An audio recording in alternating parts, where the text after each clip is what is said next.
Services का course है या सिविल सर्विसेज में क्या आता है क्या नहीं आता है, लोगों को पता है उसकी स्ट्रेटजी?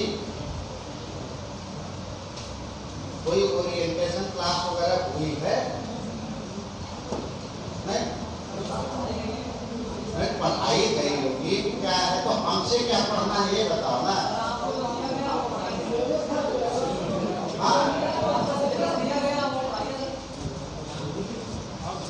इसमें कॉन्टिनेंट ठीक है, एक मिनट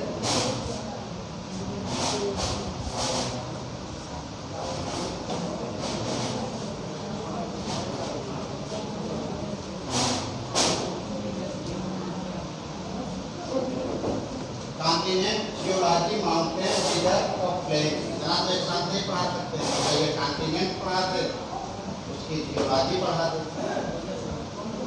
कॉन्टिनेंट आप लोगों को पता है?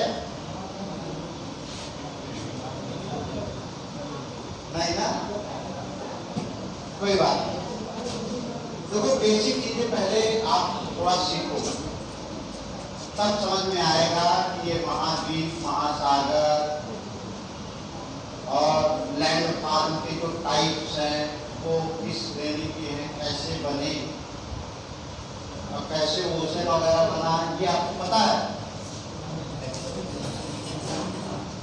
पढ़ो मत पढ़ो, कुछ पता है कि हम किसको कॉन्टिनेंट कहते हैं?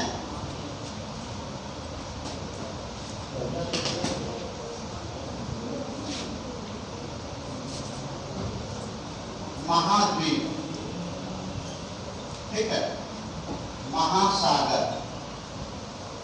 पहले ध्यान से चीजों को समझे, आप समझते रहिए यूपीएससी पूछती क्या है, सिविल सर्विसेज रखिए मत, समझिए। रखने में शायद आप गलती करते हैं, समझ में नहीं आया वहां सवाल हुआ। ये सब चीजें आई कहां से और इसका श्रेणी मतलब सीरीज कैसे बनता है, ठीक है। देखो आज से 4 अरब वर्ष पूर्व क्या याद या क्यों है, एक भी चल भी ना रहा है। हाँ हम जितना समझाते जा रहे हैं आप समझते चलो, कहानी की तरह समझ में आएगी, नहीं आएगी वहीं पूछ लीजिए। किसी को ये नहीं सोचना कि क्लास खत्म होने के बाद एक का टॉपिक नहीं आया तुरंत खड़ा होकर सर ये मेरे पेजे में आया हुआ है। आज से 4 अरब क्या बात थोड़ा है इसमें आप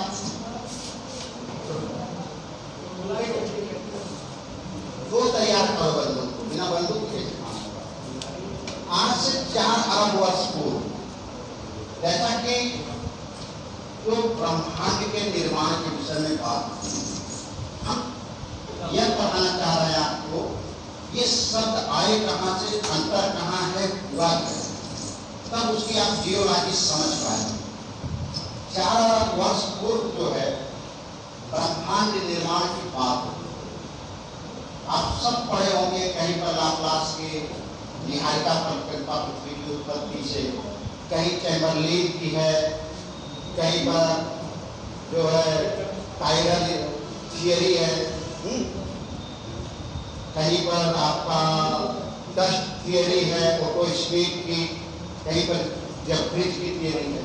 सारी थियरियां लोग अपने अपने हिसाब से, कोई निहारिका कहा, नेबुला कहा, कोई गैसियस चैम्बरलिन ने कहा, कोई टाइगर एक तारा निकले और 9 छल्ले निकले, ये सारी बातें होती है। क्योंकि ज्ञान एक समस्या को तो हम ले आते हैं तो दूसरी समस्या उत्पन्न होती है। आते आते बहुत सी थियरियां, बहुत से नियमों को फ्लॉप कर रहे, उसको नहीं बता पाए।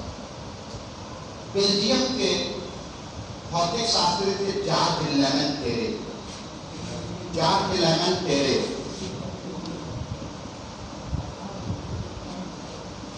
अच्छा इसमें कितने इंग्लिश मीडियम के हैं, दोनों बाइलिंगुअल पढ़ाएं, ठीक है। जॉर्ज लेमेंटेरे इन्होंने एक सिद्धांत दिया बिग बैंग। देखिए यही पूछेगा पहले, बिग बैंग थियरी,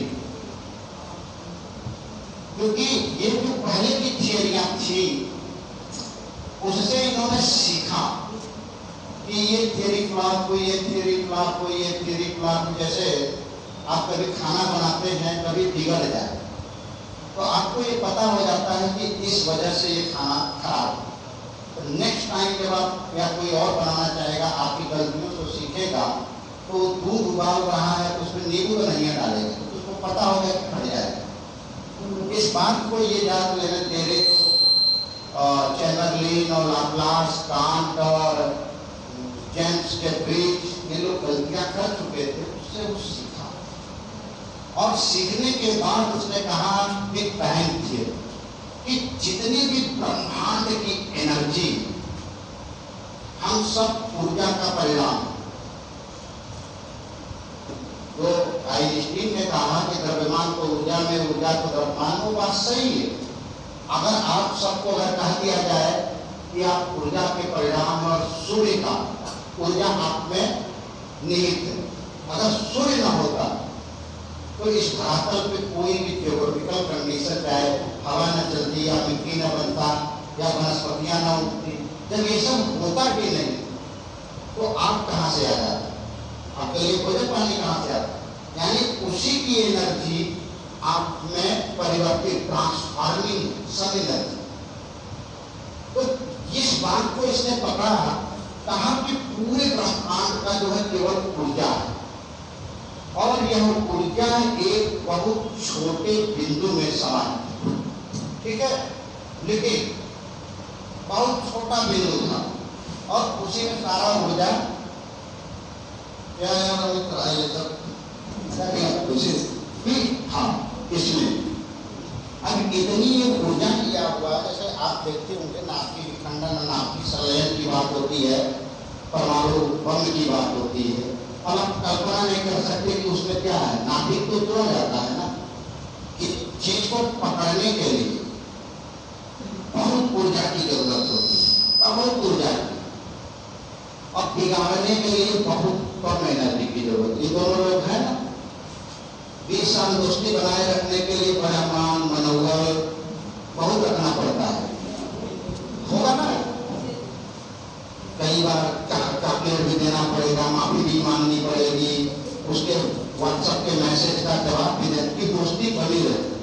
बिगाड़ने के लिए एक थप्पड़ मार दो, देखो बात बिगड़ जाएगी 1 मिनट के अंदर। यही खेल यहाँ होता है कि इस परमाणु को संतुलित बनाने रखने के लिए इतनी एनर्जी की आवश्यकता होती है, और ये सारी एनर्जी इसके न्यूक्लियस में होती है। अब इस एनर्जी इसको जब आप तोड़ेंगे तो जितनी एनर्जी से वो बांधा है उतनी ही एनर्जी चाहिए तोड़ने के लिए। या कोई ऐसा आदमी हो जो ऐसी जगह चोट करेगी फिर उसकी कमजोरी, तो वो होता है न्यूट्रॉन खेलता है। तो इस बात को बिग बैंग थियरी के अनुसार चार्ल्स लीमैन ने कहा कि समस्त ब्रह्मांड की ऊर्जा एक बिंदु में थी। अब इस पूरी ब्रह्मांड में कोई चीज स्थिर नहीं, हर चीज मूवेबल है, गतिमान, परिवर्तित। तो जब ये एनर्जी लेने लगा, मतलब और एनर्जी एनर्जी एनर्जी एनर्जी, तो धीरे धीरे इसमें गर्माहट पैदा हुई, और गर्माहट पैदा होने से इसमें मूविंग पैदा हुई, गति। और जब गति होगी पैदा तो और गर्म होगा। आप जैसे चलते जाए, बैठे हैं आराम से तो ठीक है, थोड़ा दौड़ते रहेंगे तो एनर्जी लॉस होने लगती है, या आपको हाई एनर्जी की जरूरत होती है कंजप्शन की, वो होना शुरू हुआ। और ये एनर्जी इतनी ज्यादा हो गई कि इसमें जितना एनर्जी थी वो ब्लास्ट हो गई। अब ब्लास्ट हो गई तो इतनी एनर्जी तो द्रव के रूप में तो रहेगा नहीं, अब ठोस के रूप में भी नहीं रहेगा, क्या रहेगा, वो गैस बदल जाएगा।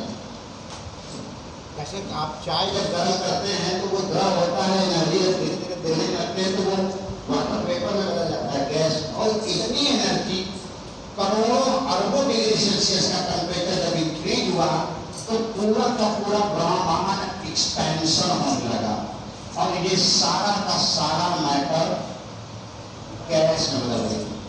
टाइम और स्पेस की कल्पना वो अलग है, आप लोग यहाँ ये सारा का सारा गैस की कल्पना करें। जैसे कि आंधी आती है तो सब धूली धूल हो गया, ठीक है, गैस ही गैस हो गया। अब ये गैस हो गया, लगभग करोड़ों साल बीतेगा तो धीरे धीरे जब एनर्जी निकलेगी तो वो ठंडा होगा ना। देखो खेल कहां से शुरू होता, अब वो धीरे धीरे धीरे धीरे सिकुड़ने लगा। तो इसके अंदर चूंकि जो भी पदार्थ था, एटम था, चाहे वो फेरस हो, निकेल हो, एफी हो, मैग्नीशियम हो, सब तो इसी गैस में बनेगा ना, बनेगा कि नहीं? जैसे घर में आप मिठाई बनाती हैं तो जब शीरा उबाल दी सारा चीज और उसमें काजू किशमिश जो भी आपके ड्राई फ्रूट है या जो भी ये सब हैं वो सब के सब पहले उबल रहे हैं, लेकिन जब आप ठंडा करोगे तो वो उसी में तो रहेगा। समझ में आ रही है? नहीं आ रही? ये कहीं भाग जाएगा टाइम से? नहीं भागेगा। ये अलग बात है किसके हिस्से में कितना काजू आएगा, कितना बादाम आएगा, दैट अलग मैटर। सिर्फ भाई बहुत बड़ी कढ़ाई है तो कोई जरूरी नहीं कि हर जगह काजू किशमिश और तिरौनी बराबर हो, लेकिन रहेगा तो उसी में।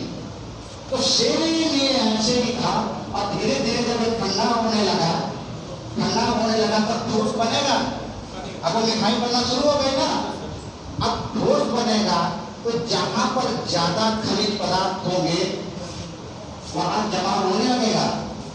भैया जिस मेहंदी में वो काजू किशमिश गया होगा बड़ा सा, जहां जमा होगा वहां हुआ। तो इस तरह से पूरा का पूरा ये किसी का कुछ तो ये पूरा का पूरा एरिया जो है अरबों साल करोड़ों साल जो है ठोस बन गया। पहले ध्यान से समझिए, बिग बैंग के बाद अब एक ठोस बन गया। अब आपको दिमाग में समझ में सवाल का उत्तर मिल गया ना, ये खनिज कहां से आते हैं?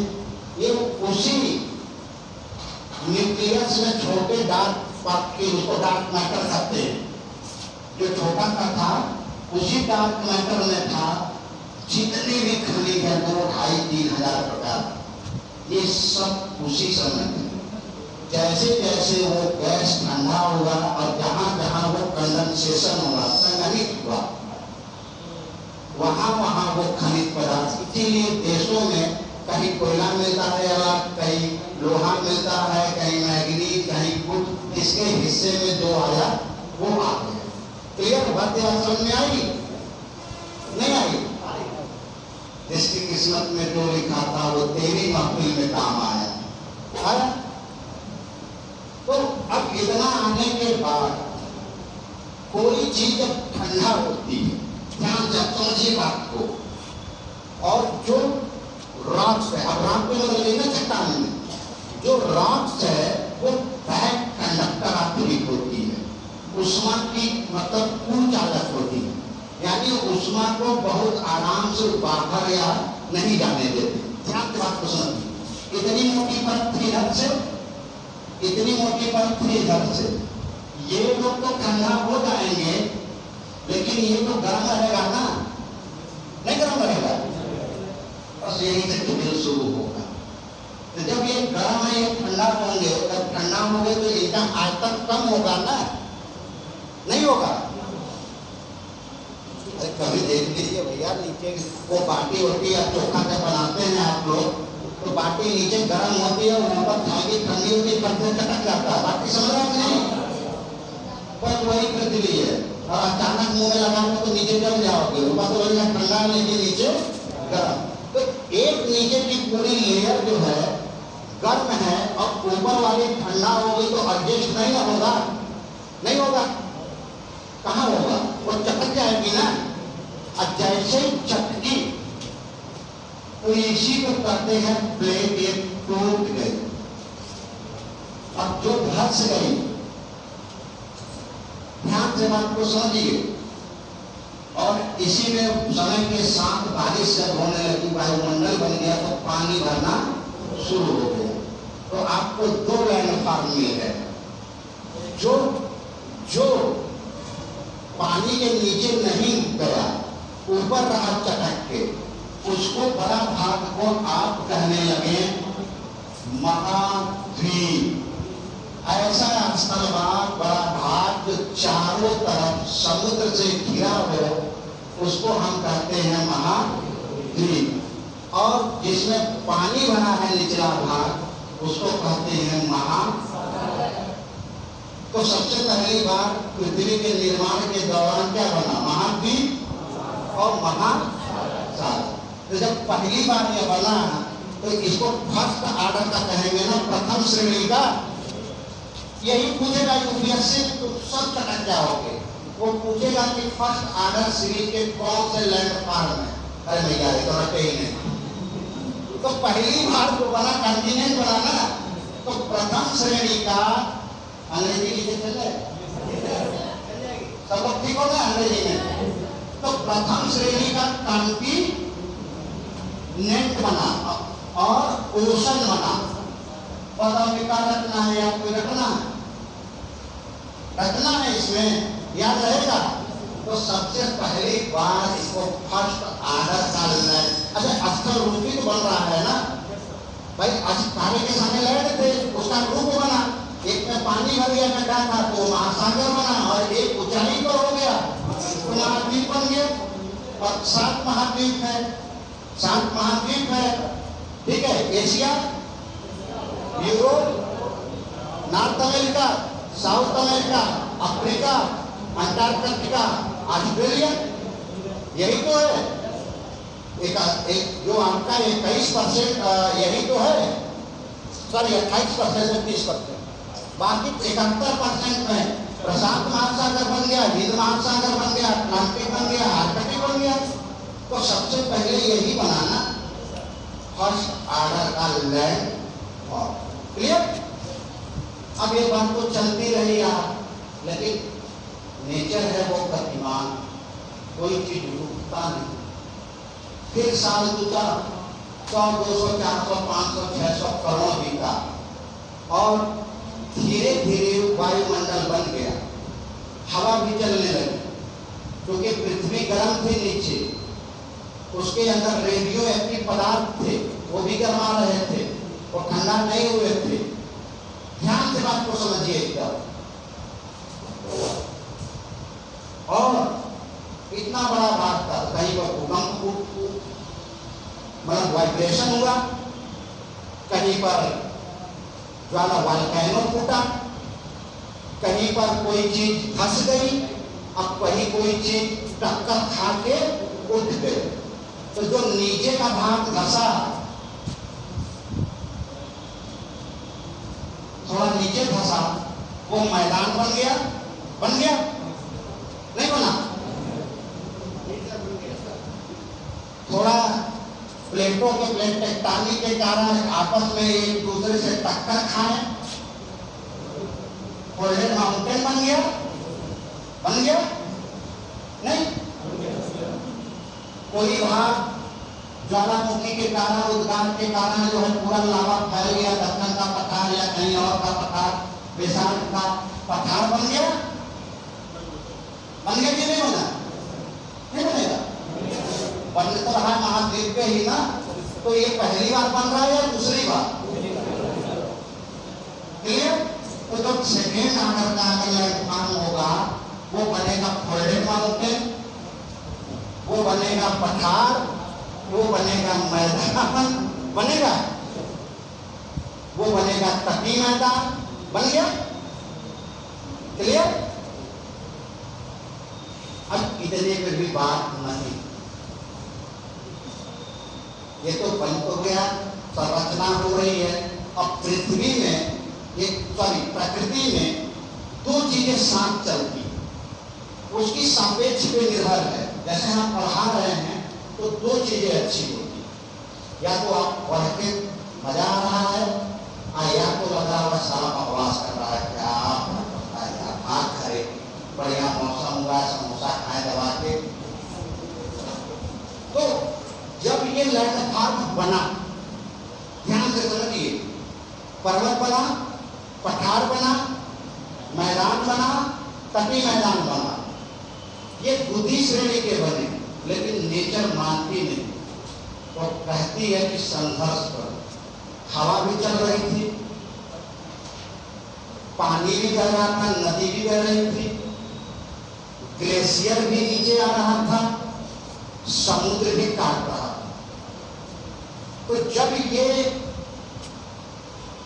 इतनी चीजें हो रही थी तो कुछ ऐसे अपरदन के कारण लैंडमार्क बनेंगे, अब कुछ अपरदन मतलब इरोजन, अब कुछ लैंडमार्क बनेंगे डिपोजिशन के कारण।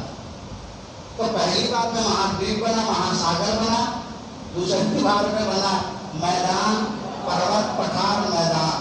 अब तीसरी भाग में वो सभी चीज बनेंगे प्राचीन के द्वारा जो अपरदन या निक्षेप के कारण जितने स्थल रूप बनते हैं उसको तृतीय श्रेणी या थर्ड ऑर्डर लैंडमार्क करते। तो वी आकार की घाटी बनेगी, यू आकार की घाटी बनेगी, बनेगी ना, मियांडर बनेगा, बनेगा, यूजन बनेगा, एंजेलबर्ग बनेगा, ठीक है, डेल्टा बनेंगे। ये सब इसके बनने के बाद बनेंगे, इसलिए इसको कहते हैं थर्ड ऑर्डर लैंड। रखना है, रखना इसको। जैसे हमारे जीवन में बदलाव होता है वैसे लैंडमार्क में बदलाव होगा। यही पूछेगा कि तृतीय श्रेणी के लैंडमार्क निम्नलिखित में से कौन है या कौन नहीं है। बस हमको याद हो कि यार ये लैंडमार्क योजना नदी द्वारा बनता है तो सारा एक तीसरा होगा।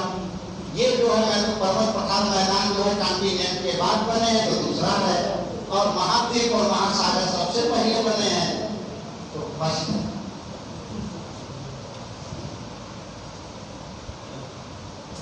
कॉन्सेप्ट रखने की कोई जरूरत, इतने भेजे में आ गई। जिसको न आया हो तो वो पूछे आप बताते हैं, जिसको न आया था हमें समझी नहीं आया क्या चल रहा था। कोई भी डरने की जरूरत नहीं है, हाँ? नहीं,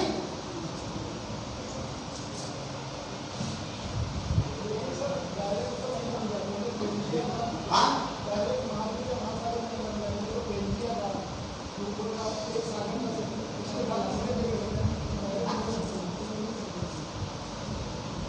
तो पैंतिया था, इकरा जब टूटा तभी तो महाद्वीप बनेगा।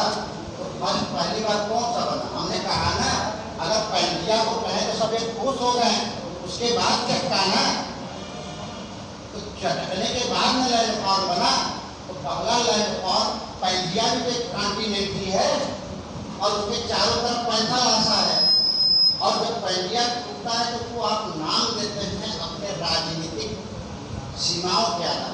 नॉर्थ अमेरिका या साउथ अमेरिका हम लोग बोलते हैं, ये बहुत मतलब कि फिजिकल बाउंड्री नहीं, पॉलिटिकल बाउंड्री है। फिजिकल तो ठीक है, पैंतिया भी तो कॉन्टिनेंट का सुपर कॉन्टिनेंट होगा।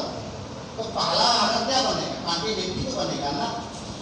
फिर सेकेंड टाइम का वो बनता है पर्वत, पठार, मैदान, उसको सेकेंड ऑर्डर है। भाई उसी में तो बन रहा है और उसी पर फिर बन रहा है पर्वत, पठार, मैदान पे ही तो यू आकार की घाटी, वी आकार की घाटी, रैपिड, डेल्टा जो भी बनेगा तो थर्ड आएगा। ठीक,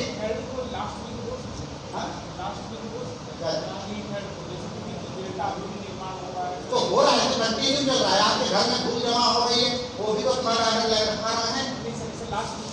क्या है? अंतिम यार, अंतिम नेचर में कुछ भी नहीं होता, इसको बांटा गया। हाँ, तो आप कह सकते हैं और ये कंटिन्यू बन रहा है। अगर हम कहते हैं ये कि फोल्डेड माउंटेन नहीं बन रहा है या सेकेंड ऑर्डर का, तो बेवकूफी वाली बात है। अभी कहीं समुद्र तट गए, नीचे धंस गया या कोई प्लेट वाला एरिया धंस जाए, मैदान बन जाए तो सेकेंड ऑर्डर बन जाएगा। हमने बोला कि ये विनाश और सृजन दोनों साथ चलते हैं। अगर पर्वत बन गया तो उसको काटने के लिए हवा पानी तैयार है, और हवा पानी जो है अवसाद जमा करते हैं और उसको प्लेट फोल्डेड बनाने को तैयार। ठीक, तो ये फर्स्ट ऑर्डर का कॉन्टिनेंट है। अब कॉन्टिनेंटों की संरचना, उसकी जियोलॉजी कैसी हो, ठीक है, कॉन्टिनेंट और महासागर। ठीक, समझ में आया? अच्छा, आ रहा है? हाँ, हम पॉइंट वाला यार पढ़ा नहीं पाएंगे, वो वाला फैक्ट, ये वाला फैक्ट नहीं आता है। ठीक, अब इतना तो बन गया। इतना बनने के बाद अब आप ध्यान से समझिए बात। हमने बताया था कि जिस कढ़ाई में आपने मिठाई बनाई थी उसमें सबके वजन अलग अलग होंगे ना? नहीं होंगे? काजू पनीर का वजन होगा, किसी थोड़ा सा हल्का होगा, खीरे का जो बीज है वो और हल्का होगा ना? और कहीं गलती से उसमें सारा कंकड़ पत्थर डालकर पियो तो वो और भारी होगा। कहीं मिलावट में दे दिया, होता है, तो क्या होगा ऐसी कंडीशनों में? नहीं, मिलावट नहीं मिल जाएगी, हो सकता है। और कहीं छुआरा आपने डाल दिया है तो और भारी होगा ना? हाँ, नहीं, आप देखिए चीजों को ऐसा है ना, ज्यादा भी बहुत आसान है, केवल इसको समझने की जरूरत है। तो जो आप कढ़ाई में मिठाई बनाई थी और उसमें सारे ड्राई फ्रूट्स या जो भी आपके पास उपलब्ध था वो डाली। तो अब आप बताओ कि सबसे नीचे कौन सा आपका ड्राई फ्रूट जाके बैठेगा? तो वो सब आप जानते हैं, तो हमें बेकार बुला है पढ़ाने के लिए। वो साला जाके नीचे, फुहारा जाके नीचे बैठ जाएगा ना। बादाम थोड़ी भारी डाली हो तो नीचे जाके बैठ जाएगा ना।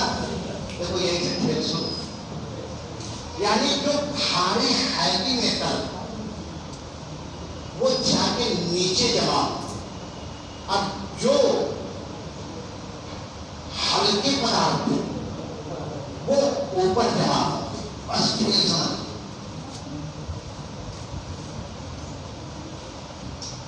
पूरी की पूरी मान लीजिए पृथ्वी, तो जब पृथ्वी का निर्माण हो रहा था, मैंने बताया था कि गैस है, और गैस के बाद धीरे धीरे वो सॉलिड स्टेट में जा रहा था। तो भी है कंजूसी, अभी मेरे पास पैसा ऐसा नहीं है। कहती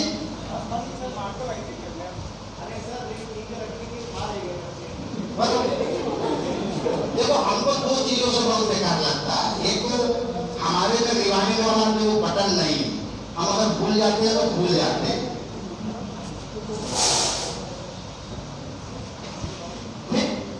बताओ क्या सबसे भारी वाला नीचे चलता जाएगा ना? इसका घनत्व तो सबसे ज्यादा होगा। भाई जो सबसे ज्यादा वजन है तो उसका डेंसिटी को तो दबा के बढ़ेगा ना। फिर उसके बाद उससे हल्का वाला होगा ना, होगा कि नहीं? अब फिर सबसे हल्का, यानी कि ये जो पृथ्वी का निर्माण है, प्लेटों का निर्माण है, वो एक जैसा मतलब घनत्व का नहीं, क्योंकि उसमें खनिज अलग अलग, सबके वजन डेंसिटी अलग अलग है। तो यहाँ पर तुम्हारा छुआरा फुआरा बादाम सदाम आ जाएगा, तुम्हारा मखाना यहाँ सबसे ऊपर खीरा वाला आएगा ना, इसके नीचे इन दोनों के बीच में काजू आ जाएगा, आएगा? बस ये खेल होगा सेम। अब ध्यान से समझो, तो जितने भारी तत्व हैं वो पृथ्वी की सबसे निचली परत में होते हैं, जैसे यक्ति, निकेल, इनके डेंसिटी 13 के ऊपर होते हैं। जो मध्यम घनत्व के होते हैं, पेरिडोटाइट चट्टान, पेशाब, ध्यान से समझिए, वो बीच में होते हैं, और जो सबसे कम है डेंसिटी वो ऊपर होते हैं।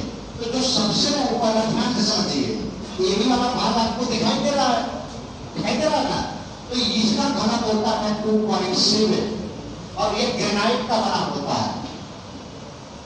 अगर जो भारी होगा वो नीचे दबेगा ना, जो भारी होगा वो नीचे दबेगा। तो ये वाला कोई इलाका था क्योंकि ये देखिए ध्यान से, ये तली थी, ये टूट गई थी, ये ऊपर रहे, इसके नीचे ये इतना है, और ये वाला था नीचे फंसा हुआ है, इसमें पानी भर जाएगा। तो ये हो जाएगा ओशन, महासागरी। और ये महासागर के नीचे की यहाँ से लेके यहाँ तक प्लेट है, इसका घनत्व होता है 3.0। इसको कहते हैं महाद्वीपीय प्लेट। और यह ग्रेनाइट की बनी होती है, अधिक में बोला, ग्रेनाइट की होती है, और इसका घनत्व होता है 2.7। और ये होती है महासागरीय प्लेट। अगर ये हल्की होती तो महाद्वीप के साथ जुड़ी होती ना। ये नीचे तभी तो गई जब भारी थी भाई। प्रशांत महासागर का जो बॉटम है, अटलांटिक का जो बॉटम है, या हिंद महासागर का जो बॉटम है, बॉटम का मतलब तली, तो तभी तो नीचे गया तो वो भारी था। अगर भारी था तो वो दबा नीचे, तो खप से जैसा उसने बोला था पैसा रास्ता था, उसका पानी यहाँ भर गया। तो ये भारी है तली। तो सवाल पूछेगा महाद्वीप का घनत्व कितना, या महाद्वीप किस प्रमुख चट्टान की बनी होती है? ग्रेनाइट 2.7।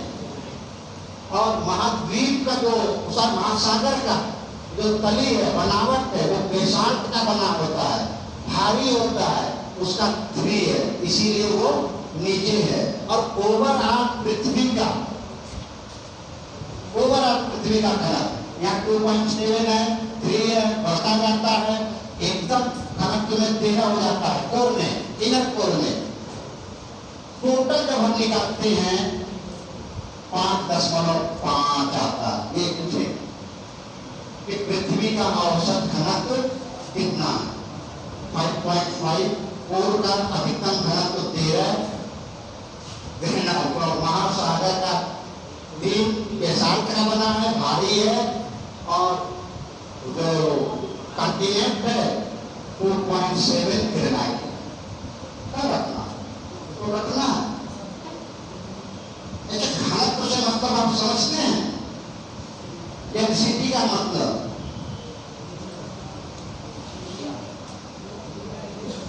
इसको आवाज आए? हमारी तो ऐसे ही लाभली आवाज बहुत ज्यादा बन गई, नहीं पसंद किया होगा। घनत्व का मतलब आप आ रही हो, घनत्व डेंसिटी।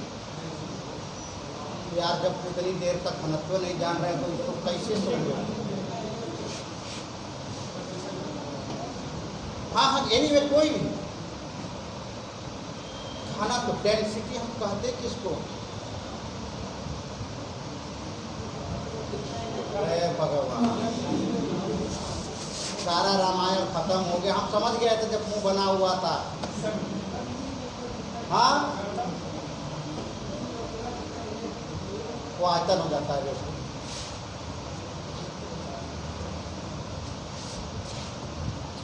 कभी मार्केट गई हो, झोला लेके गई हो? हाँ, कहाँ गई हो? मतलब मॉल में सब्जी खरीदने, क्या खरीदने? अभी 1 मिनट के अंदर समझ में आएगा। हम उसी दवाई का है, मान दवाई सबके पास। हाँ, कहाँ गई हो बता? विशाल में गलत 12 रुपया झोला का न देना पड़े, अतिरिक्त सामान आपने ज़्यादा खरीद लिया, झोला इतना बड़ा है, अब क्या करेगी बेटा तू? दूसरा कहाँ लेगी? 12 रुपया देना पड़ेगा। अरे नहीं लेगी। वही काम बता जो तुम करती हो। हम अब 1 मिनट में बताएंगे। अब ठूस के भरना शुरू करो। यही तो होता है। ये इंडियन है यार, जब तक कि वो फटने के कगार पे नहीं आ जाएगा तब तक भरेगी। समझो बात को। है वो एरिया एक निश्चित क्षेत्रफल में, निश्चित आयतन में जितना ठोस या जितनी वस्तु की संख्या होती है, घनी वस्तु होती है, उसी को हम डेंसिटी का देते हैं। तुम्हारे पास इतना बड़ा झोला था, 1 मिनट में आएगा, टेंशन न ले, हमको फिजिक्स बहुत अच्छे से आती है। झोला इतना बड़ा था, अब खाली एक पार्ले जी का बिस्कुट खरीद के ले आ रही तो ऐसे ऐसे लचाते हुए आओगी।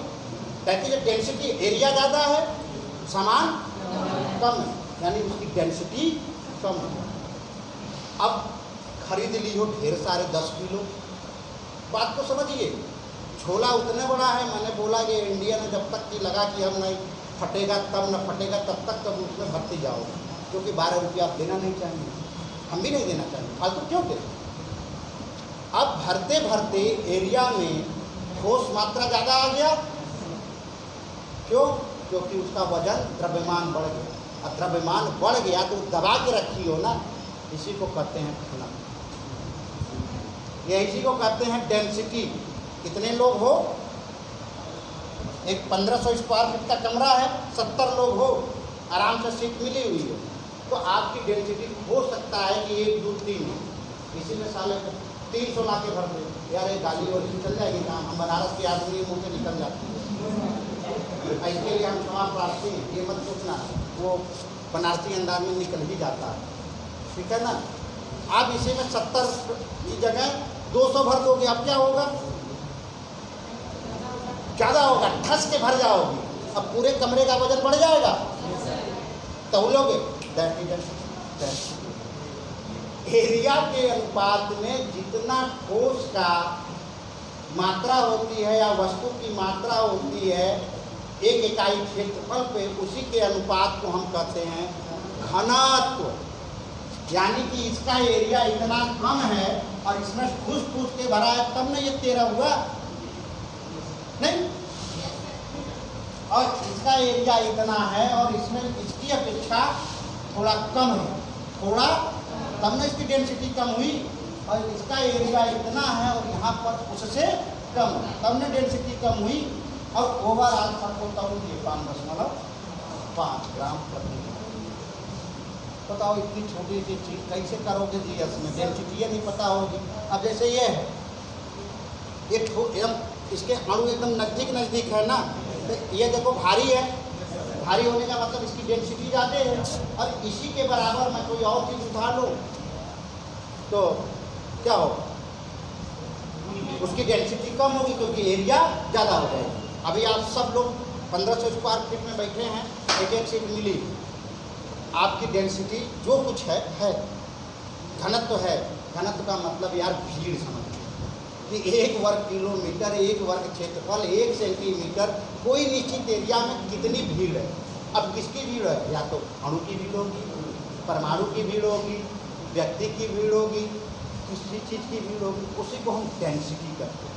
अब 12 एकड़ में आपको फैला दे, एरिया हमने बढ़ा दिया, संख्या नहीं बढ़ाई, आपका पता भी नहीं चलेगा कि कितने बच्चे यहाँ हैं, पता चलेगा? पूरे फील्ड में फैला देते तो डेंसिटी कम हो जाएगी ना। क्लियर? यही खेल है। तो जो प्लेट टेक्टोनिक की थ्योरी में है कि जो महाद्वीपों की डेंसिटी महासागरों से कम होती है, यही यूपीएससी पूछेगा कथन कारण बना के। और आप क्यों? क्योंकि वह हल्के ग्रेनाइट पदार्थ का बना होता है जिसका घनत्व 2.7 होता है। महासागरों का घनत्व 3.0 या उससे आगे होता है। महाद्वीपों की अपेक्षा महासागरों की तली का घनत्व ज़्यादा होता है, इसीलिए जब महासागरीय प्लेट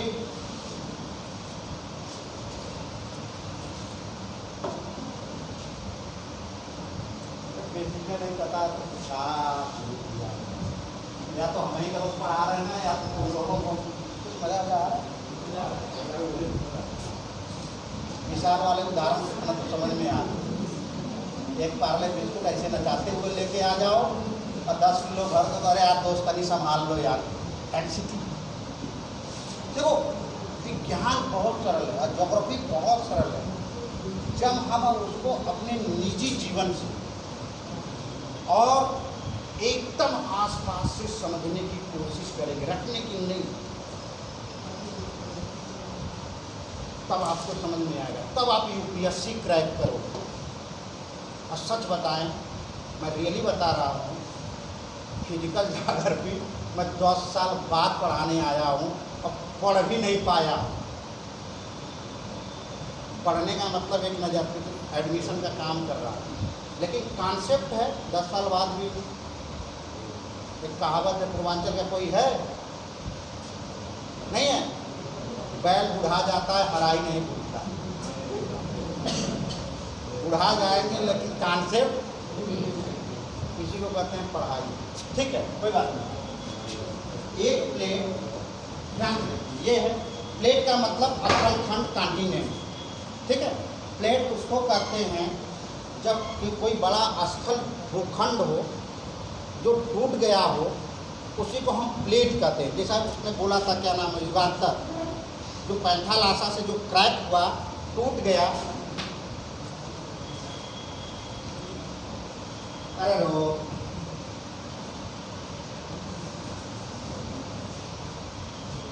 पैंथालासा, क्लियर?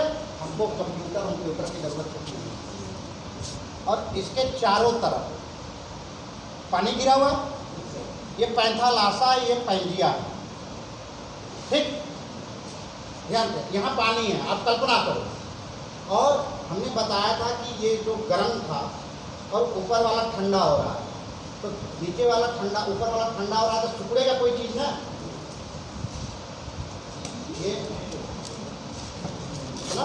ये सिकुड़ गया, पहले थोड़ा सा टूटा, पानी घुसेगा, ये टूट गया, दो प्लेटें बन गई, अमेरिकन प्लेट और एशियन प्लेट, बीच में पानी भर गया, अटलांटिक। यही प्लेट है। अब ये प्लेट है जब, तो मान लो कि एक अटलांटिक प्लेट है या प्रशांत महासागरीय प्लेट है, ओशनिक प्लेट, और एक कॉन्टिनेंटल प्लेट। अभी मैंने पढ़ाया कि इसका वजन हमेशा हल्का होगा और ये भारी होगा। क्यों? बेसाल्ट की बनी हुई। ये बेटा कुछ समझ में नहीं आ रहा है क्या? देखो, झूठ बोलोगी तो इसमें तुम्हारा घाटा, मेरा कुछ नहीं जाता। हमें कहा, हमें तो 1000 रुपया मिलेगा, हम चल देंगे। भाई हमको तो तनख्वाह के साथ 1000 रुपया मिलेगा, हम तो चल देंगे, घाटा तुम्हारा। हमने पहले बोला था, न समझ में आए वहीं खड़ा होकर कहो सर इसको नहीं समझ में आ रहा। हाँ ठीक, ये जो है महाद्वीपीय प्लेट और ये महासागरीय प्लेट, ध्यान से समझिए। अब ये अरबों करोड़ों साल तक चलता है, तो ये भी पानी है, इसके नीचे भी कुछ पदार्थ हैं, काट फूट के लाएंगे। यहाँ भी जो प्लेट है, नदियाँ वगैरह जो भी हर आर्डर का चलेगी, ये आके यहाँ जमा करेंगे। जब ये एक दूसरे को कन्वर्ट कर रहे हैं, वो अलग मैटर है, हाई हैश वगैरह का हम नहीं पढ़ा रहे हैं, नीचे से निकल रहा है, तो प्लेट पर काम नहीं रहा है। ये मतलब ऊर्जा के कारण एक दूसरे से कन्वर्जेंस हो रही है, एक दूसरे के पास आ रही है। जब पास आ रही हैं तो जो इसके नीचे सेडिमेंट होगा उस पर दबाव पड़ेगा ना, और जैसे ही दबाव पड़ेगा वो ऊपर नीचे होने लगेगा, फोल्ड माउंट। लेकिन अब यहीं पर आपको सोचना है कि कौन प्लेट नीचे जाएगी, अब कौन प्लेट ऊपर आएगी। कौन है? भारी नीचे जाएगी ना, जाएगी नहीं जाएगी। और हल्की वाली, भाई जैसे एक पतला लड़का है, एक मोटा लड़का है, मतलब दोनों लड़ ही गए। अब वजन ज़्यादा है तो जब ज़्यादा वजन वाला हल्के वाले को फेंक देगा ना, तो हमेशा जो महाद्वीपीय प्लेट है वो महासागरीय प्लेट के ऊपर चढ़ जाए।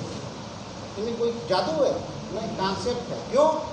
इसका कारण यही है कि ये हल्की होती है, ये भारी होती है। ध्यान से समझिए। तो जब ये ऊपर चढ़ेगी और ये सब डक हो रहा है, ये नीचे जा रहा है ना। अब देखो वही है रहीमन वाला कहानी, रहीमन धागा प्रेम का मत तोड़ा सकता। अब जब इसको तोड़ ही दिया है तो इसको कितनों जोड़ोगे, कहीं ना कहीं तो भ्रंश बनेगा ना।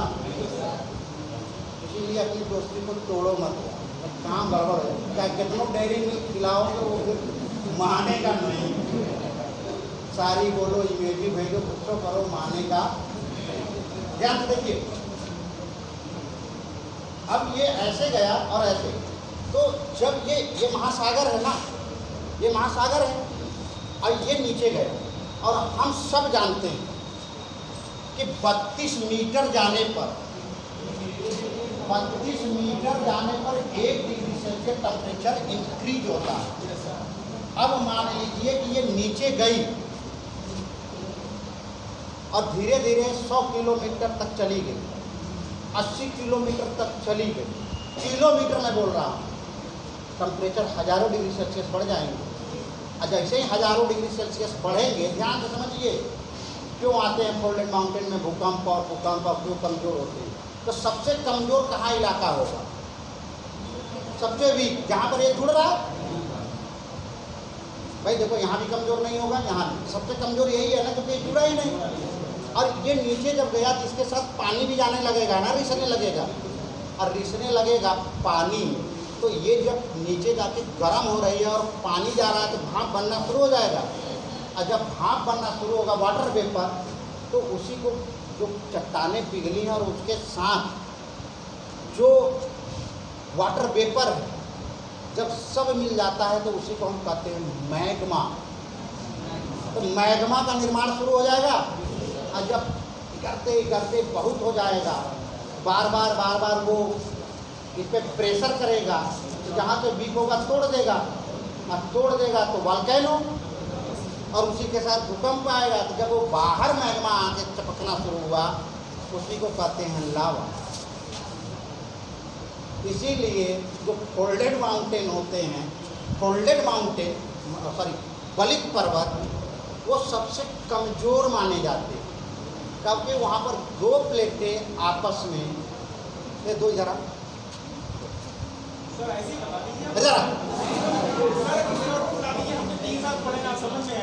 चले जा। अरे यार मेरे पास टाइम नहीं है। हमने 3 साल बड़े अच्छे समझाया आपने। मारे से नहीं, वो भी आ रहा है दोस्त।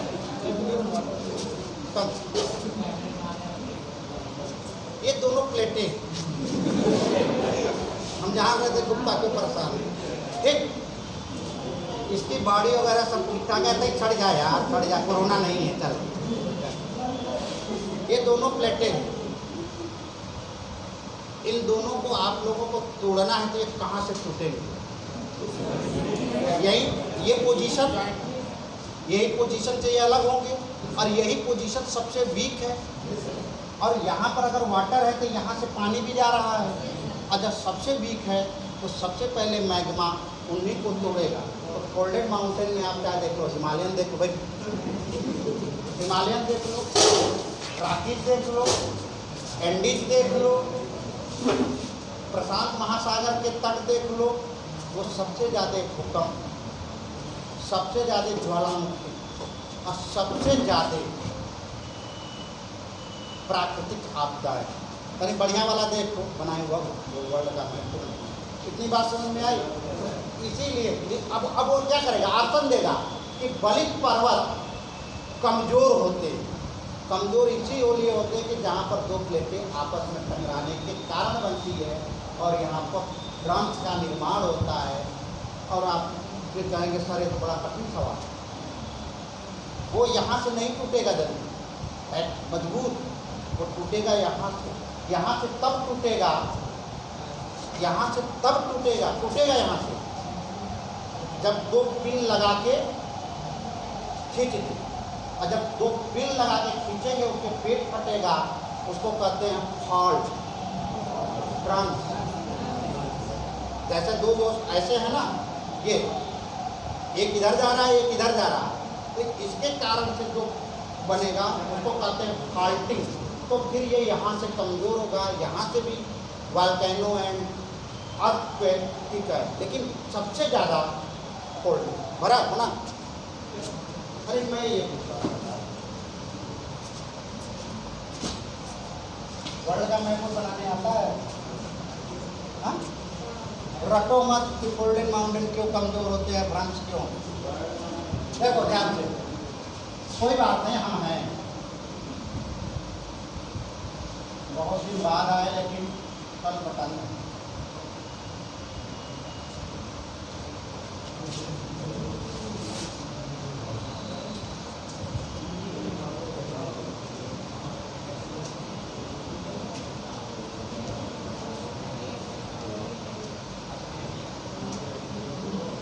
ध्यान से देखो, अगर हम इसको ऐसे पलट दें तो ये फिर इधर आ जाएगा कि नहीं आ जाएगा?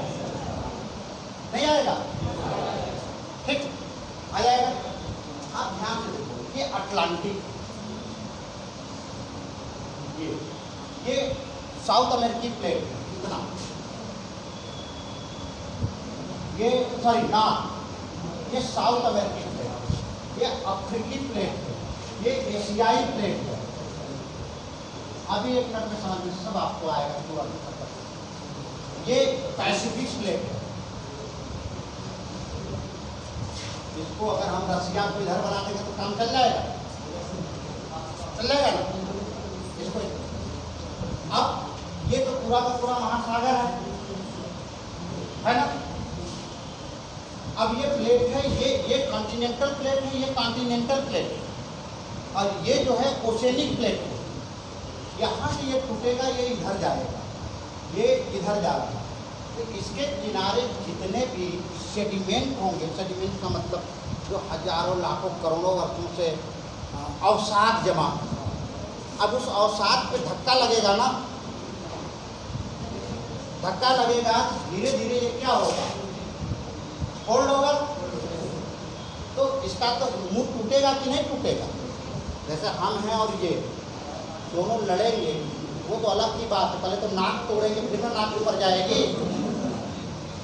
3 इडियट वाला डायलॉग नहीं कि बीच में नाक क्यों आ जाती है, टूटेगा नाक दोनों ना तो तोड़ के देख ले लड़के। तो that is destructive plate mark. और जब नाक टूटेगा तो कुछ ना कुछ तो चाहे नकचपटा बने चाहे कुछ बने, बनेंगे तो जरूर। तो जब दोनों टूट टाट गया, लड़ गए, तो प्लेट तो विनाशात्मक है और इसके कारण पूरा फोल्डेड माउंटेन बनेगा। और यहाँ भी टूटेगा, यहाँ भी टूटेगा, टूटेगा ना, और टूटेगा तो ये बन गया राखी और ये एंडी। इस तरह से पूरा अरेबस तक, अंटार्कटिका तक पहुँचती है। तो ये जो प्लेटें हैं, ध्यान से समझिए, विनाशात्मक प्लेट पूरा, तो इसमें पैसिफिक प्लेट नीचे जाएगी ना, क्यों? क्योंकि भारी है, और अमेरिकन प्लेट ऊपर उठेगी, हल्की है। तो अब सबसे ज़्यादा ज्वालामुखी, अब भूकंप कहाँ आएगा? आएगा, आएगा ना, कहीं ना कहीं ज्वालामुखी उठेगी तो प्रकाश दिखाई देगा, क्या रहेगा? एकांगा हुआ, पकांगा हुआ, पता नहीं क्या दुनिया भर का, ये जापान जापान। तो इसमें जो लगता है कि वर्षों हमेशा आग जल रही है, आग, इसी को कहते हैं रिंग ऑफ फायर। अब हमेशा नहीं, कहीं ना कहीं, कभी पेरू में उठा तो कभी बोलिविया में उठा तो कभी अमेरिका में उठा तो कहीं कुछ उठा। तो सबसे ज़्यादा देखेंगे परेशान यहाँ रॉकीज और एंडीज और इधर जो साइबेरिया के पर्वत। तो इसी को कहते हैं रिंग्स ऑफ फायर, यानी कि प्रशांत महासागर के चारों तरफ जो बलित पर्वत है वह कमज़ोर है, वहाँ पर भूकंप और ज्वालामुखी की घटनाएं अक्सर होती रहती हैं। अक्सर होने के कारण कहीं न कहीं ज्वालामुखी से आग निकलती रहती है, इस कारण इसको कहते हैं रिंग्स ऑफ। ये प्रशांत महासागर के चारों ओर। क्लियर? अब भारत में आ जाओ, ये अफ्रीका है, महाद्वीपीय प्लेट, ये है इंडो ऑस्ट्रेलियाई प्लेट और ये एशियाई प्लेट है। इन दोनों के बीच में प्लेजीज सागर था। अब ये दोनों महाद्वीपीय प्लेट, लेकिन यहाँ पर चक्कर ये हुआ कि भारतीय महाद्वीप प्लेट नीचे जा रही है क्योंकि इसके साथ इतना हिंद महासागर का प्लेट भी लगा है। तो दोनों को जोड़ देंगे तो भारी हो जाएगा ना, नहीं बात समझ में आ रही? जब दोनों को जोड़ दिए तो भारी हो गई, और ये टोटली कॉन्टिनेंटल थी। तो जब उसके नीचे ये सबडक्ट हुई तो ये पूरा यहाँ से लेके अफगानिस्तान से लेके बड़ा से लेके यहाँ से लेके साउथ ईस्ट एशिया तक चली जाती है। इसको कहते हैं फोल्डेड माउंटेन। आप देखिए, कभी अफगानिस्तान में तूफान आता है, कभी ईरान में आता है, कभी भारत के उड़ी में आता है, कभी नेपाल में काठमांडू में आया। अब भूकंप तो यहाँ बहुत आता है, लेकिन वॉल्केनो नहीं आता। ऐसा क्यों? हाँ, यहाँ पर तिब्बत पठार पर जैसे पानी पठार की जो इतनी मोटी परत है कि उसको तोड़ना बड़ा मुश्किल है। जैसे होता है ना, ये चीज है, बात को समझिए। अभी एक आदमी को हम बुलाएं, वो इसी से तो हिला तो सकता है, दैट इज ए वाइब्रेशन अर्थ पे, लेकिन इसको हुक्का से मार के तोड़ना बड़ी मुश्किल है। इसलिए तो हिमालयन क्षेत्र वहाँ पर वॉल्केनो कम नौ के बराबर, बट और यही सवाल पूछे कि हिमालय क्षेत्र भूकंप में तो काफी पोटेंट है, बट वॉल्केनो बहुत कम मिलती है। उसका रीजन कि हिमालय क्षेत्र में जो तिब्बत का पठार और पानी के पठार हैं, इनकी ऊंचाई जो है 6000 मीटर, और 6000 मीटर को तोड़ना तब न वो ऊपर आएगा, मुश्किल काम है। और दूसरी चीज है कि तोड़ तो देता, पानी नहीं तोड़ तो देता हो।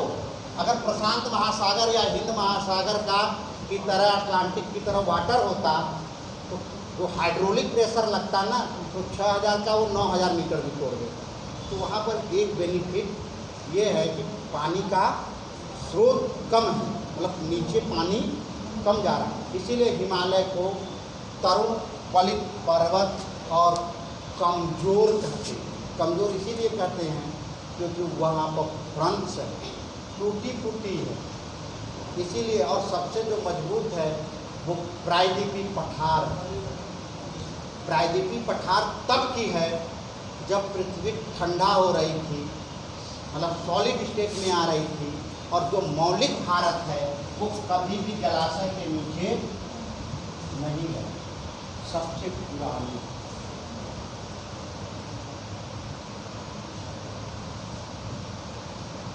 तो समझ में आए भूकंप कहाँ है, ज्वालामुखी कहाँ से आते हैं। अब दूसरा की चीज है, ये तो सीधी सीधी प्लेटों की बात चली, सीधी सीधी प्लेटों की बात चली। इसमें गाली वाली तो रिकॉर्ड नहीं होगी मैडम, होगी तो उसको एडिट ऑडिट कर देना, मैंने बता देना कि बनारस के सर पे पहले में बोल गए।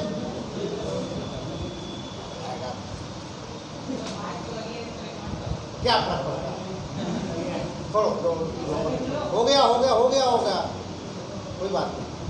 अब इतनी बात तो कब चल रही है, प्लेटो लेटो के सहारे। लेकिन केवल जिंदगी में दोस्त के लड़ने से ही भूचाल नहीं आता, होता है ना, आता है, ऐसा नहीं है। कभी कभी होता है कि साला अपने ही लोग बड़े निकम में निकलते हैं, ज़्यादा लोग अपने लोगों से हारते हैं ना। हाँ, जिसे हम दोस्ती समझते थे वो तो दुश्मन के घेरे हैं, और यहाँ सबके सब जंगली सपेरे हैं। तो अब देखो कहानी क्या होगी। ये तो तब है यार, जब ये तो मतलब दिखाई देने वाला दुश्मन है ना, कि हम लड़ रहे हैं। लेकिन कभी कभी बिना लड़े जीवन में बड़ी दरार आ जाती है ना, बिना कुछ कहे लोगों के डाइवोर्स हो जाते हैं, दोस्ती टूट जाती है, संबंध खराब हो जाते हैं, कोई बात चुप जाती है, होता है ऐसा यहाँ भी हो। देखो नेचर जैसा हमारे जीवन में घटित हो, क्योंकि उसी नेचर का परक्रम भी है।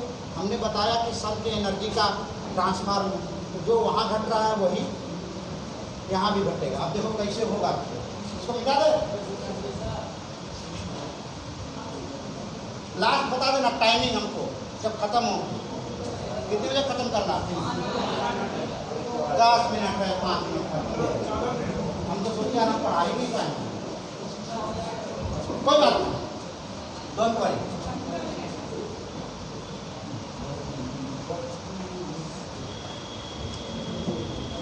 ये कोई कॉन्टिनेंट और सब जगह मैंने बोला था एक जैसा आपने काजू किशमिश नहीं छोड़ा, कहीं कहीं वीक भी है, कहीं लोहा है, कहीं कोयला है, कोई मैग्नीज है, कहीं कुछ है। तो जो कॉन्टिनेंट का जियोमॉर्फोलॉजी या भू आकृति है, या उसकी जो चट्टानों की संरचना है, वो अलग चीज़ है। जियोमॉर्फोलॉजी में, आपके जीएस में नहीं है। कि बहुत डीप है, कभी मौका मिला तब पढ़ाएंगे।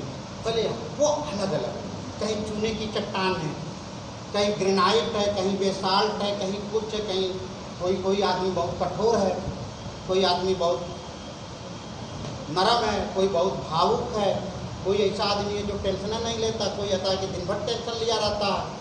हर तरह के लोग और हर तरह के इसमें कॉन्टिनेंट में चट्टाने पाई जाती हैं। ध्यान से समझिए जो होता है। अब कभी कभी ऐसा हो रहा है कि जिंदगी में सबके तनाव चल रहा है, हमारे भी चल रहा है, आपके भी चल रहा है। किसी को नौकरी का कम है, तो किसी को ये हो रहा है कि नौकरी में पढ़ानी पड़ रही है। तो ये तनाव निर्भर करता है कितना किस पर हावी है। जो मेंटेन कर गया वो मेंटेन कर गया, और जो थोड़ी सी वीक पड़ा तो कहीं ना कहीं तो टूटेगा, टूटेगा तो है।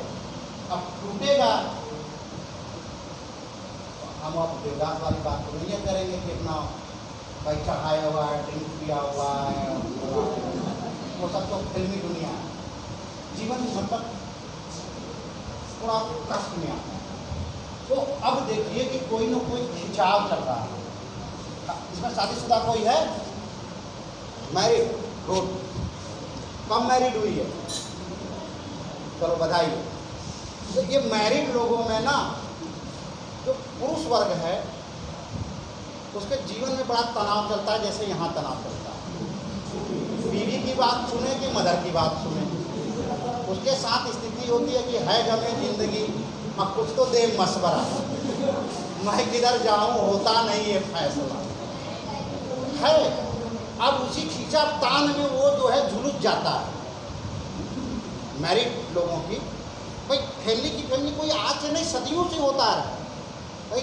जिसके साथ वो खेला, जिसके साथ बढ़ा, जिसके साथ बचपन गुजारा, सब कुछ सही चल रहा है।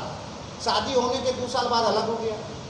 कुछ तो होगा, कुछ तो जीवन में, कुछ तो व्यवहार में बदलाव आया। पटा नहीं पटा, खिंचा हुआ, कुछ तो हुआ। वो अलग मैटर है कि क्या हुआ क्या नहीं, किधर से है किधर से नहीं, लेकिन कुछ तो है।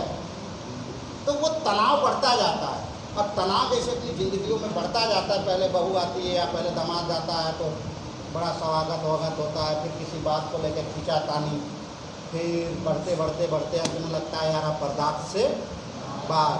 तो इससे अच्छा खुशी के लिए तुम अपने रास्ते, हम अपने रास्ते। लेकिन इन रास्तों में 2 परिवार बनते हैं ना। पहले तो सिंगल परिवार था ना, 2 परिवार बने ना। अरे यार जब मैं अपने भाई से, पहले एक जैसे 3 भाई हम लोग थे, अब तीनों अलग हो गए उदाहरण से, तो अब 3 परिवार बने ना, 3 घर बनेंगे ना। वो अलग कारण है क्या हुआ था क्या नहीं। तो वैसी तरह ये इसके जीवन में भी तनाव आता है, कॉन्टिनेंटों के भी जीवन, क्योंकि हिस्सा बराबर नहीं मिला।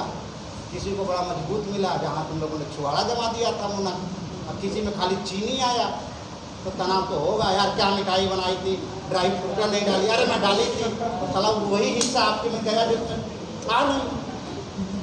यही तो होता है, कभी कभी ऐसा होता है। नॉनवेज वाले कितने हैं, नॉनवेज वाले जब नॉनवेज आता है तो साले उम्मीद तो रहती है यार 2-3 पीस बढ़िया से पड़े। अब पता चला कि कलछुल उठाया और सब रसा आ गया। तो जैसे ये सब है ना, पनीर खाने वाले हैं, ये तो उम्मीद तो सबको रहती है ना कि कम से कम 4-5 टुकड़ा तो एक बार में आ ही जाए, होता है। और नहीं आया तो यार मज़ा बिगड़ गया, फिर कहीं तो खोजेंगे खा जाएंगे, होता है। मैं भी होता हूँ, मैं भी जाता हूँ तो पहले 4-5 तो पहले मिले नहीं तो हटा होता है। वही खेल यहाँ हुआ कि कहीं कहीं मजबूती रही, कहीं कहीं कुछ रही। तो ये नीचे से जो बल लगा, ध्यान से समझिए बात, यहाँ से क्रैश हुआ। जैसे मानवीय रिश्तों में क्रैश होता है किसी बात को, तो पता नहीं चलता, पता बहुत बाद में चलता है। आजकल तो जीवन में सारा मोबाइल पे मैसेज आ जाए तो फट से पता चल जाएगा, बड़ा बहुत खराब चीज़ है। किसी बात को लेके चुभन हो गई, किसी बात को लेके ईगो हमारा आ गया, हम पता नहीं चलेगा। लेकिन वो धीरे धीरे कहीं ना कहीं सेडिमेंट के रूप में दिल में नसूर बनता है। और जब नसूर बनता है और किसी दिन, क्योंकि दुनिया बढ़ती जा रही है, अब हम बात छुपाते जा रहे हैं, हर चीज़ शेयर नहीं कर रहे हैं, अब वो मज़ा नहीं रहा। अब किसी दिन खिंचाव किसी बात को लेकर हो जाता है, तो धीरे धीरे ये जब तनाव ये बढ़ता जाता है, क्रैक होता है हल्का सा, जो जब हल्का सा क्रैक होता है तो उसको कहते हैं प्रॉब्लम।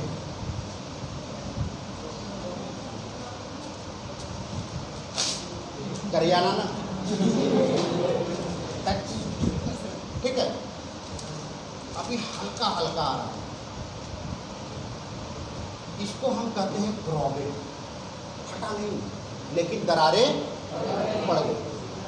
अब दरार जब पड़ गई है तो किशोर कुमार का गाना है, बड़ी वफा से निभाई तूने हमारी थोड़ी सी बेवफाई, ये ले।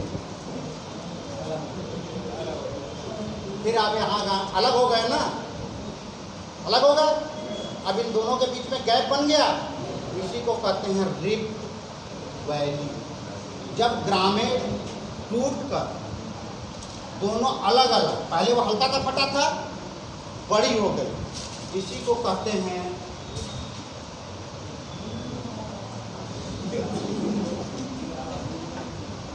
कल अगर हमारी क्लास रही और कॉन्सेप्ट पे ना चले, बाहर में जाए अभ्युदय हम चल जाएंगे।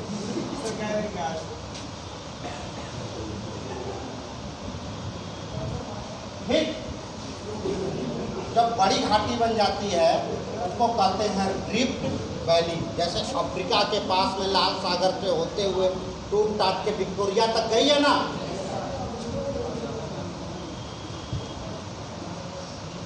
ये लाल सागर है,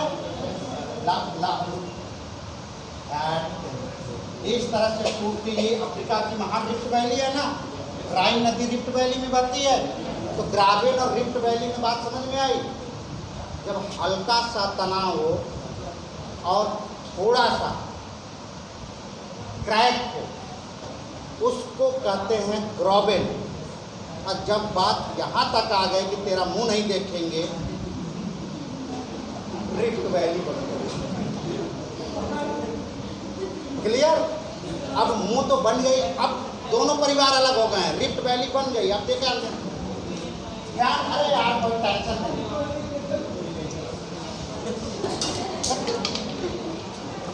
क्या यार तुम लोग क्या मजाक किए रहते हो, एक भी ढंग से नहीं चल रहा है। अरे कोई बात नहीं, ध्यान से समझो, रिफ्ट वैली। अब दोनों परिवार अलग हो गया, अपना अलग अलग व्यवसाय कर रहा है।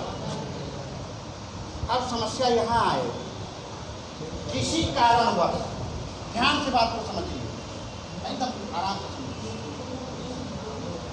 किसी कारणवश दोनों परिवार डिक्लाइन होने लगे। जो अलग हुए थे, डिक्लाइन का मतलब नीचे गिरने लगे, और नीचे गिरने लगे तो ये दोनों दबने लगे। तो जिसने अलग किया था वो अपने आप उड़ जाएगा कि नहीं उड़ जाएगा? उड़ जाएगा। इसी को कहते हैं होर्स्ट पर्वत। होर्स्ट, HORST, ठीक है, होर्स्ट माउंटेन। और ये अपनी जगह रहे और दोनों परिवार व्यवसाय करके उठ जाए, तो इसी को कहते हैं ब्लॉक माउंटेन। हुआ क्या इंडिया के केस में, वो समझ में आई बात? नहीं, ठीक है। ये अपनी जगह है मेरा मोबाइल, ये दोनों उठ गए, ये दोनों उठ गए, ये वाला नीचे हो गया ना, तो ये दोनों क्या हो गए? ब्लॉक माउंटेन नीचे गया, ये उठ गया, तो ये नीचे दोनों धंस गए ना, ये होर्स्ट बन गया। क्लियर? इनको खड़ा करेंगे, अभी ब्लॉक और होर्स्ट आया या नहीं आया? हाँ, आ गया। अब इंडिया के साथ यही हुआ। अरे बात समझ ले आप, सब ये आता है। देखो ये सब यूनिट वो भी यही रखते हैं तुम सब ना, फ्लैग, ग्रिप, ग्रावेल, फला ये वो बकवास है। इंडिया के साथ देखो क्या खेल हुआ। यही लास्ट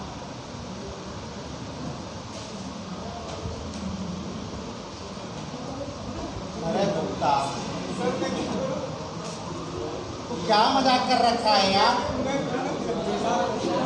देखो कल अगर हम तभी आएंगे सर मैं अभी सर कहता जब तक काउंटर ये नहीं दे दोगे कि सर मार्कर सही। बिल्कुल सर जी नहीं मैं नहीं आऊँगा भैया, ऐसा 1000 रुपया रखो अपने नहीं पास। सर बराबर। देखो पढ़ाने में जब लय छूटती है ना तो बेकार हो जाता है, सारा मजा बेकार हो जाता है। देखो खेल देखो साइलेंट।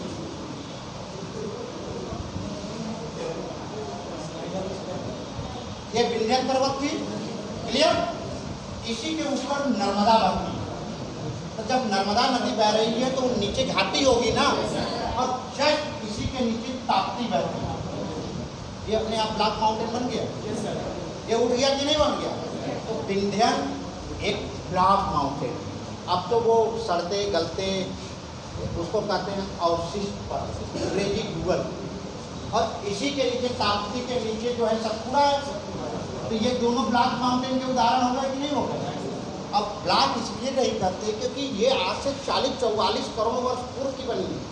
तो अब घिसते घासते यानी थर्ड श्रेणी का, थर्ड श्रेणी जो भी लैंड ग्रुप बने, घिसते घासते करते करते इतना मतलब अपने प्राचीन स्थिति में आ गई है, उसको हम कहते हैं अवशिष्ट पर्वत है। वो ब्लैक माउंटेन, क्लियर।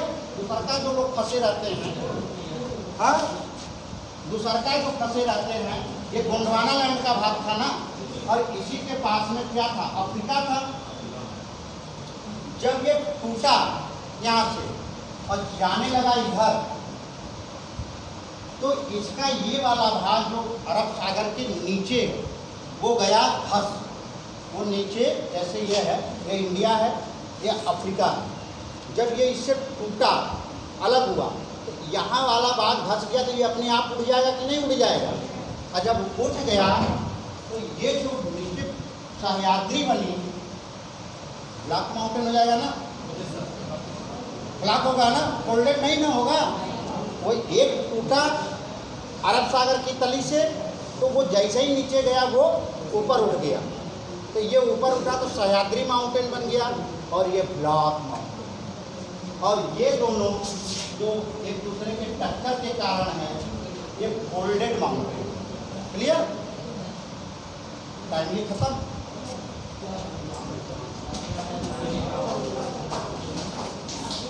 तो खाया मजा।